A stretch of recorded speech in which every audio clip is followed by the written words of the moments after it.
Hey everybody, blessings. I hope you're doing well wherever you may find yourselves. I am Dane, your host. Here I have in my hand 3 of the greatest double studio album recordings of all time. Not necessarily in this order. Jimi Hendrix, Electric Ladyland, and of course we mean original Vinyl Age, Exile on Main Street, and last but not least, Physical Graffiti, Led Zeppelin.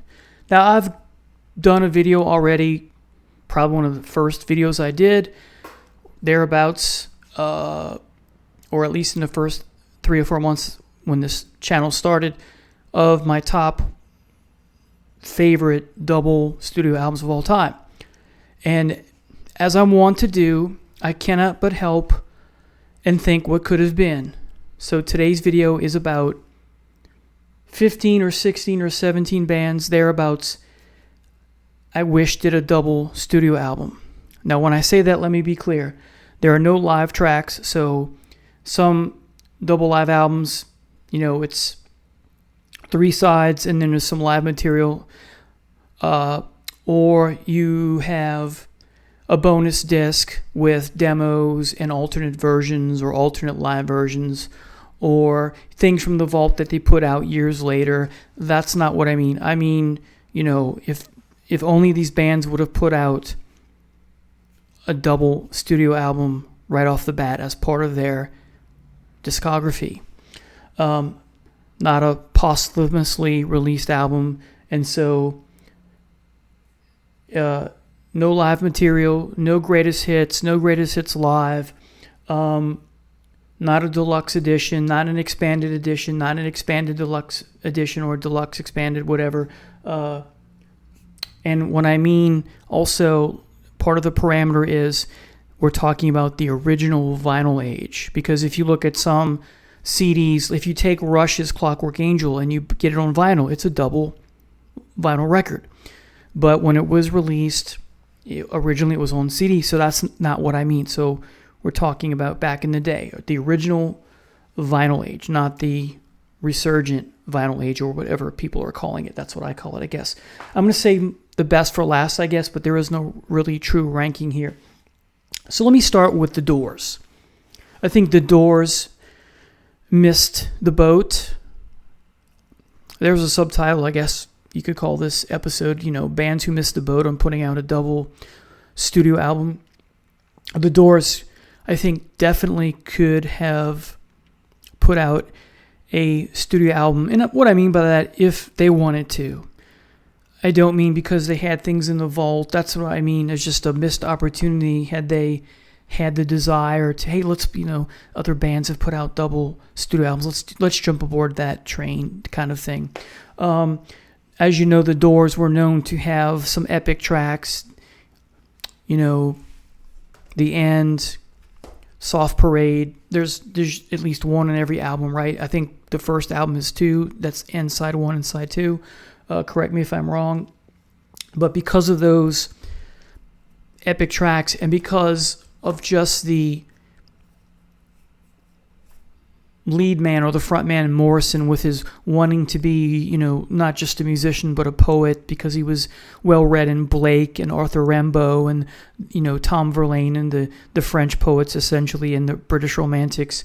I think they could have really penned more music and put out said double studio album. If I say live, it's just a typo a verbal typo, if you will. I mean studio. So in case I do that. So absolutely, I think the Doors would have fit right in with Hendrix, the Stones, and Hendrix in putting out a double studio album. Again, as you can see, Bowie's joined us today. Now,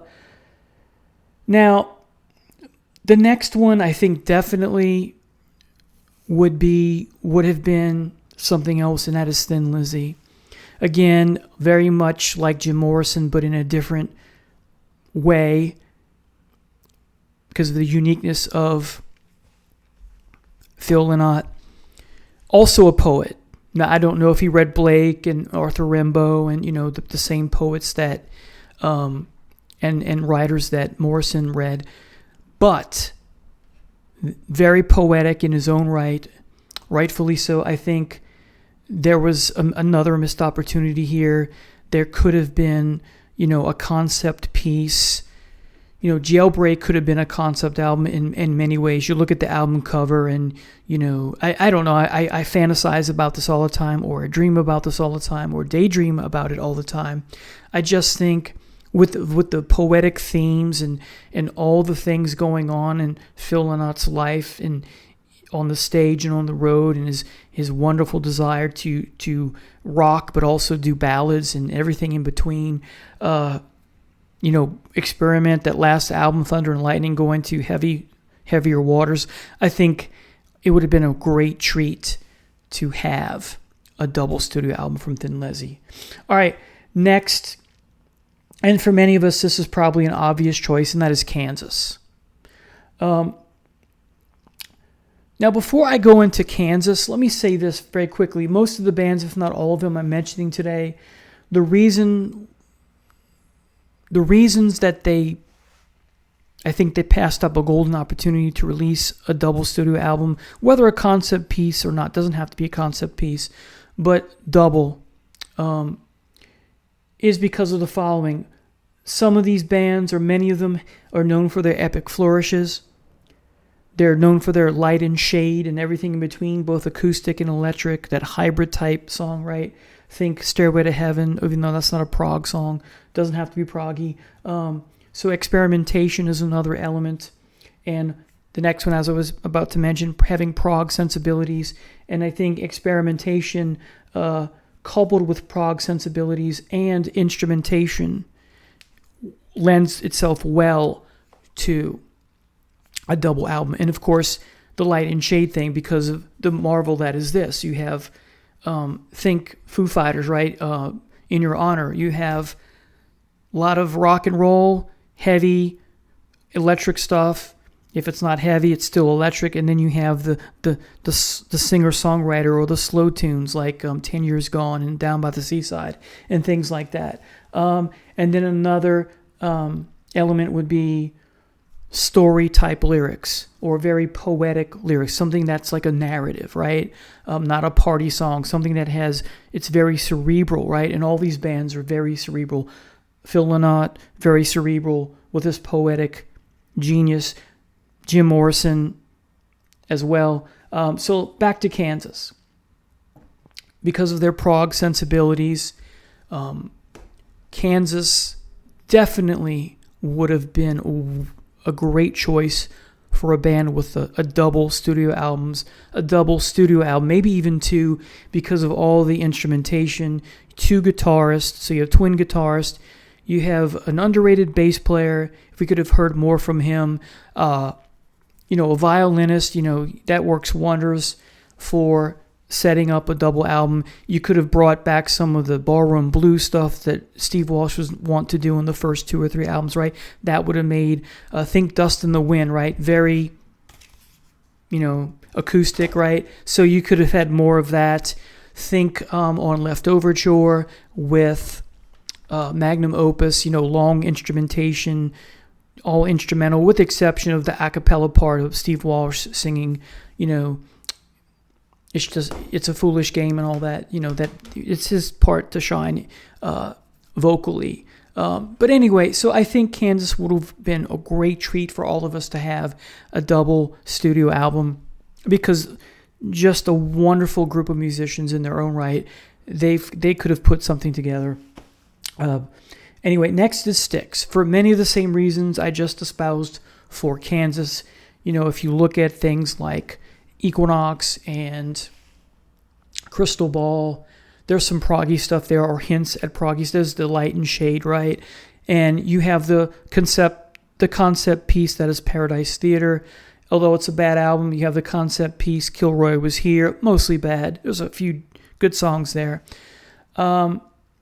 If you look at their early stuff like Styx 1 and Styx 2, you can listen to those back to back as a double album. And that's another thing. Sometimes, as you'll see later, I'll mention the final band, Saving the Best for Last again, that I often listen to not just that band, but many bands, I will listen to two of their albums back to back as if it was a double album, even though they have a double album, and that is Fleetwood Mac. In Tusk, I often listen to Fleetwood Mac and then Rumors back to back as a double album, and that works wonders for kind of delving into the band in a fresh manner.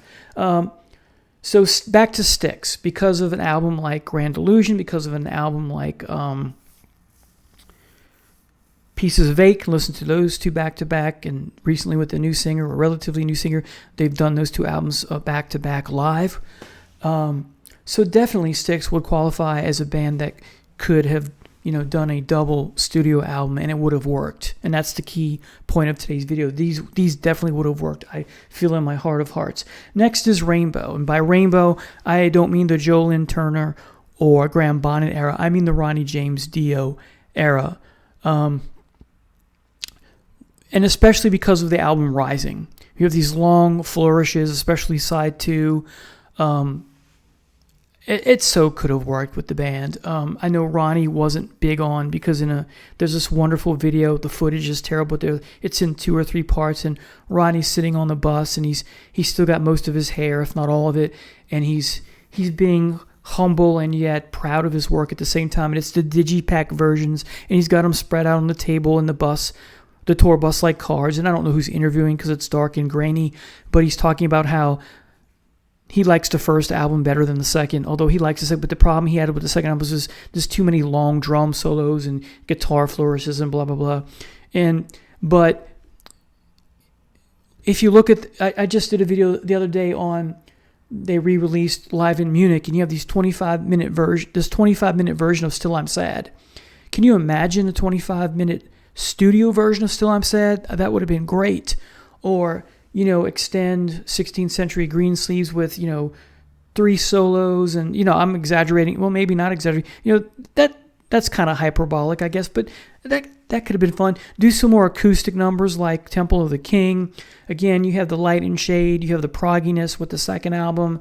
It so could have worked. So I definitely think that Rainbow, the Ronnie James Dio era, having a double studio album would have definitely worked. Next is Black Sabbath. Whether Ozzy or Dio, I don't think it will work with Tony Martin, but definitely with Ozzy and or Dio. It should be obvious with Dio because I just mentioned Rainbow, but I think it could have worked well with Ozzy. Whether you like Changes or not, if you could have done an album, it wouldn't have worked if you had way too many ballads like Changes or just slower songs. But if you had something more in the light of what was going on Sabotage or Sabbath Bloody Sabbath, where you have some really new, cool, and experimentation type songs going on, with songs like Megalomania, kind of an epic track, Spiral Architect on Sabbath Bloody Sabbath, and Who Are You? Not exactly heavy songs. In fact, Spiral Architect has a Moody Blues vibe and tone to it towards the end, with the clapping at the end. That's wonderful. So I think definitely with Black Sabbath, known for its theatrics, definitely. And if you look at the first album alone, you have these, meanderings off into doing solos, like A Bit of Finger and The Warning and The Wall and Behind the Wall of Sleep and all that. So Luke's Walls rather is the second album, but you get my point. So there's that potential there. You have these short bursts like Anno Mundi and The Gates of Hell and E5I50. So there's a potential there to stretch those out into longer pieces if you put the acoustic stuff aside. So I think even though Sabbath's not known for being very proggy, there's this hint of it there, and this hint of going in the epic direction. But you could take those intros and make them longer. And so I think Black Sabbath definitely would have fit in this. Now, next is Blue Oyster Cult with their Lovecraftian vision, if you will, like on Imaginos. They could have stretched that and made that a double studio album. And again, because of the horror aspect or the supernatural aspect or the Lovecraftian aspect or the, conspiracy theory aspect to their lyrics and vampires and all kind of mysterious subject, And then you get stuff like, is it In Me on Cultosaurus Erectus, or Mirrors, where you have acoustic pieces and very soft, and you get, and in addition to that, because you have two singers, one of my complaints about Blue Oyster Cult since I was very little was I want more songs with Buck Dharma on vocals. And I love Eric Bloom as well. But it took me a little bit growing up to warm up to him, and then I got it, so to speak. But imagine, it wouldn't be that difficult to do a Blue Oyster Cult album that is a studio album that's two vinyl pressings, because you have two different vocalists. And I'll admit right here, when I was a kid, growing up, 7, 8 years old, 9, whenever I first heard Don't Fear the Reaper, I thought that was the lead singer. So two of the greatest songs from Blue Oyster Cult is Don't Fear the Reaper, Dancing in the Ruins, and I'm trying to think of there's three, and that third one eludes me, but Buck Dharma is a great vocalist in his own right, so definitely very much having the capacity to do, even though there's not anything in the vault, they had the potential for putting out a double studio album. Okay, next is the band Triumph. When you listen to an album like Allied Forces, you feel unfulfilled in the sense that you want more. Now, unfulfilled is not the right term, because those songs, that whole album is great from start to finish, and it's not unfulfilled. It just leaves, not quite the same thing, I don't think. It leaves you wanting more. That's how great it is. And again, because of that light and shade, you could have done two sides of heavy stuff and then two sides of acoustic. In his solo career, if you're a Triumph fan, that Rick Emmett went off to do, I haven't heard much of this, but there's some cool acoustic stuff out there that he's done. Classical. He was great at both playing the acoustic, classical type guitar, very much like Alex Lifeson, but different in tone, and kicking ass on the acoustic, whether single or double neck, and definitely has the potential. They had the potential for putting out a light and shade type double album. Great vocals, right? Just great band all around. So definitely Triumph missed the boat on that as well. Next is Queen. If you look at the first three albums, let's talk about the first three albums for a minute. The first two albums, very proggy with respect to, you have these suites or near concept albums, because you have this fantasy stuff going on, ogre battle, the chess motif with the dark queen and the white queen and all that. Just overall, and there's some heaviness to it. Queen is known as well, especially throughout their whole career, for doing light and shade, some heavy stuff, and also doing some, ballady love song type stuff. And it works, that early period of Queen, really, from the first album through and including News of the World. There's some other great stuff that follows as well. And if you look at the third album, Sheer Heart Attack, one of the marvels of that album, there's only one song I don't like, and that's the Leroy Brown song. But even then, every song bleeds into the other one like it's a concept album, even though it's not. It's like the band doesn't even get the chance to take a breath. And that's very conceptual. It's very proggy in that sense, and very much akin to having that potential for a double studio album, and stretching things out, right? And though while I do not like much of if any of the vaudeville camp stuff or ragtime stuff that Freddie does, just not my cup of tea, you could have definitely done an album where you have both the light shade and the camp and vaudeville stuff and please everyone. And that's what you get with that's what you get with the pairings of A Day at the Races and A Night at the Opera. Sometimes I listen to those two as a double album because it works. And you could have pleased everyone in a double sense by doing more of that. Imagine if you had a double album that came after those two albums that just continued in that same vein. It would have been glorious, right? All right, so Queen. Next is King Crimson. Nothing shouts out double studio album like King Crimson because of they're so proggy. They could do a concept piece. Can you imagine something like Lark's Tongues and Aspic, but twice as long. That would have been glorious. More of the same, right? Imagine, Red as a double album. Imagine, Starless and Bible Black as a double album. Because you're a prog band, the potential for a double studio album is exponentially greater, you would think. So, and even the Adrian Belew era, you can make that same argument. Different band, but so much charisma, so much greatness, so much experimentation, so much love of the craft, and that paving the way for the devotion to music all the members at King Crimson have, regardless of what era you talk about in King Crimson. So King Crimson definitely would have fit in with putting out a double studio album. Next, surprisingly, I think Heart could have done a double studio album. Perhaps instead of doing the two horrible albums that followed Baby Lestrange, Passion Works and Private Audition, I think, are awful. That's where I jumped off the Heart train for a bit. And then the self-titled Heart album came back, and I was back on the train for a short time.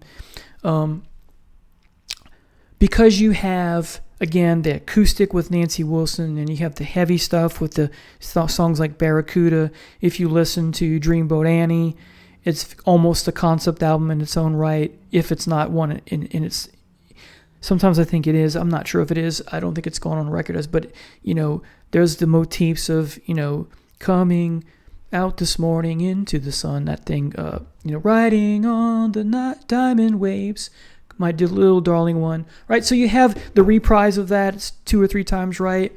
And you have the a female version of Led Zeppelin, they've been called, not by me, but I get that. They were big lovers of, they wanted to be, I guess, Led Zeppelin, but with, female voices, if that makes sense. And they've done Led Zeppelin covers on Greatest Hits Live, and they've toured playing that kind of thing. They did a version of the Battle of Evermore on the Singles soundtrack. It was in the movie, I think. Don't quote me on that. So absolutely, Heart could have had the potential for a double studio album. I mean, I personally always wanted more of Ann Wilson playing that flute.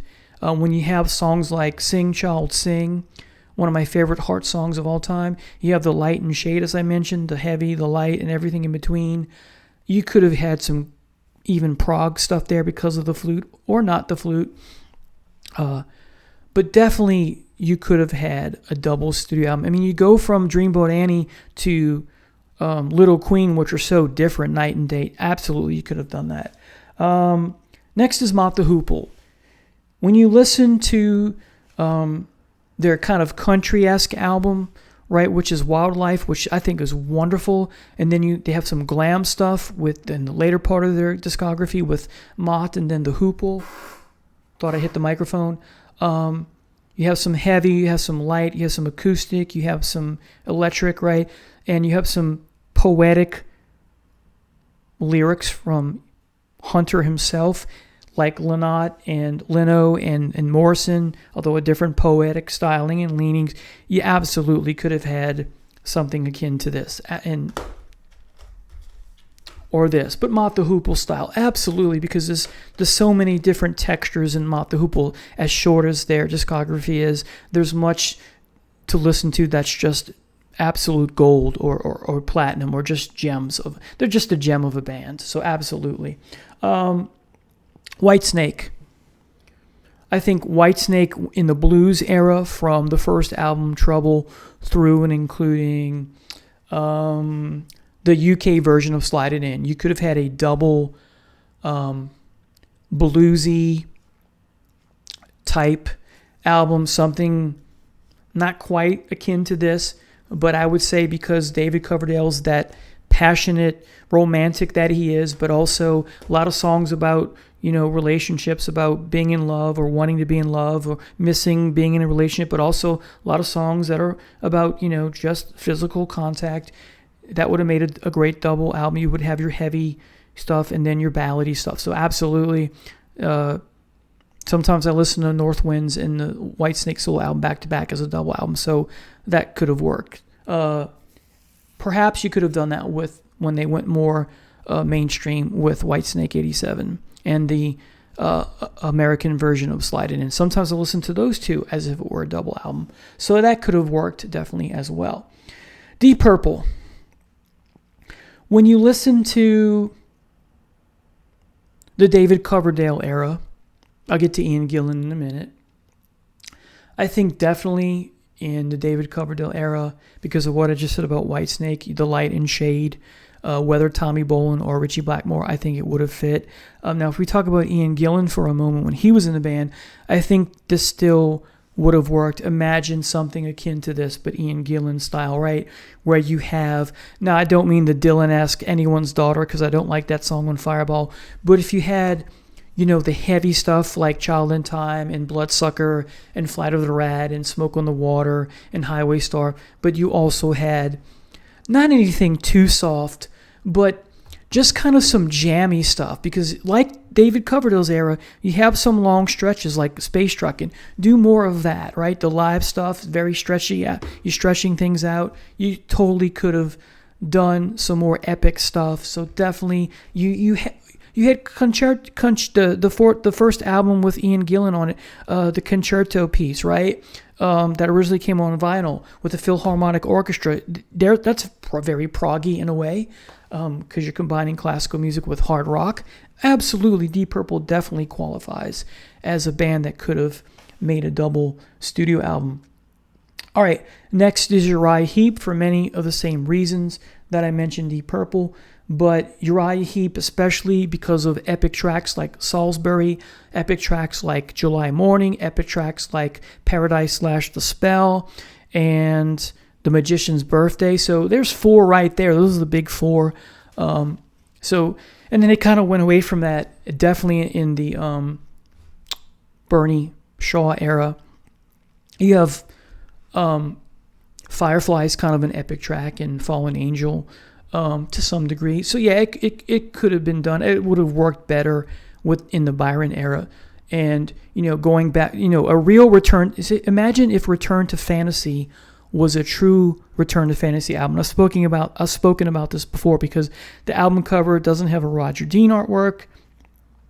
It doesn't have the fantasy themes, except for maybe the title track. But even then, that's kind of not a real fantasy type lyric album compared to what comes before in the 272 albums. I listen to those back to back sometimes if it was a double album, the 2 on my wall here. So yeah, again, Uriah Heep does acoustic stuff. Uriah Heep does some hard rock and electric tunes. It could be proggy at times. So yeah, they definitely had the potential for a double studio album, and that's another opportunity squandered by the band. And finally, we come to Rush, saving the best for last.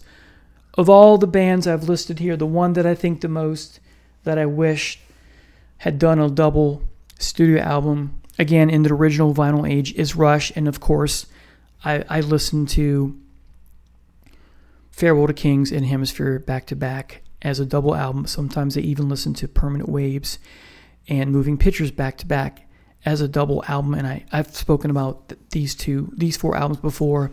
Although with respect to Permanent Waves and Moving Pictures, I have rearranged some of the tracks and blended them and mixed them up so that it's not one album and then the next album, and have a playlist that does it. It's quite good. I like it. Maybe I'll share that with you sometime.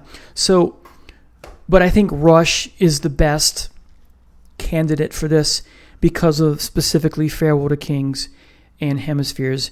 And I don't know if this is true, but I think these 2 albums are the only one in rock history where a band set out deliberately to continue a song on the next album from the previous one, because in the liner notes at the end of Cygnus X1 Book 1, it says to be continued.